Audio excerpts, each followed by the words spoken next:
Dalam melakukan balancing model, digunakan distribusi merata untuk penempatan file PDF dan zip pada semua disk yang ada dibandingkan dengan web server original. Perbandingan yang dilakukan meliputi perbandingan throughput dan perbandingan rata-rata waktu download masing-masing file. Dalam melakukan balancing model, langkah pertama yang harus dilakukan adalah balancing I/O performance yang dapat dilakukan dengan cara menjumlahkan demand untuk seluruh disk pada kelas PDF dan kelas zip didapatkan 154,2 milisecond untuk kelas PDF dan 471,6 milisecond untuk kelas zip, yang kemudian dibagi untuk seluruh disk, yaitu dibagi dengan 4. Hasil pemerataan distribusi file sesuai dengan tabel berikut. Berikut adalah perbandingan throughput pada web server original. Dari grafik ini, terlihat perubahan pada throughput dan waktu download file zip dan PDF sebagai akibat dari adanya perubahan konfigurasi dari original ke balance, di mana throughput dari file PDF turun, sedangkan throughput dari file zip mengalami kenaikan. Apabila dilihat kembali grafik throughput pada slide sebelumnya, total throughput PDF dan zip pada konfigurasi turun sebesar 28% pada konfigurasi balance, sedangkan dari sisi bandwidth pada konfigurasi balance meningkat sebesar 1,4% dengan perhitungan seperti berikut.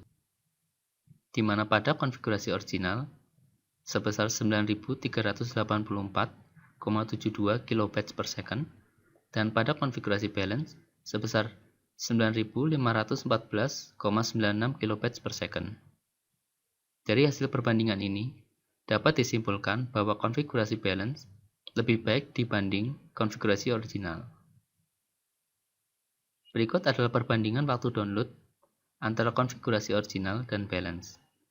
Apabila dilihat pada konfigurasi original, hanya sanggup melayani 104 customer, sedangkan pada konfigurasi balance sanggup melayani hingga 164 customer dalam SLA yang diajukan. Seperti yang telah dijelaskan pada slide sebelumnya, bahwa pada konfigurasi original hanya sanggup melayani 104 customer, sedangkan pada konfigurasi balance sanggup melayani hingga 164 customer dalam SLA yang diajukan, yaitu 20 detik. Dengan kata lain, konfigurasi balance jauh lebih baik karena dapat mendukung customer lebih banyak 58% dari konfigurasi original. Langkah ketiga adalah menambahkan transport layer security yang dipilih untuk autentikasi user dan pengamanan download file yang memiliki kesamaan dengan SSL. Terdapat dua fase pengamanan, yaitu fase handshake dan fase pertukaran data. Pada fase handshake ini, dilakukan pertukaran secret untuk mengenerate symmetric key pada pertukaran data dan diamankan dengan public key encryption. Sedangkan pada fase pertukaran data, digunakan symmetric encryption key sebagai pengaman pertukaran data.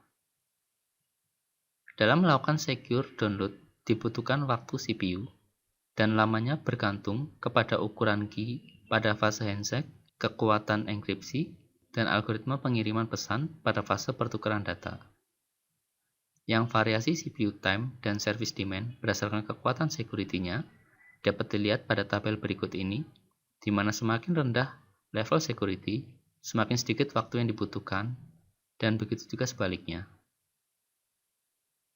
Dan berikut adalah download time untuk ketiga alternatif pengamanan, di mana response time semakin bertambah seiring dengan tingkat level security yang digunakan. Dan untuk meningkatkan performansinya, dapat dilakukan upgrade CPU.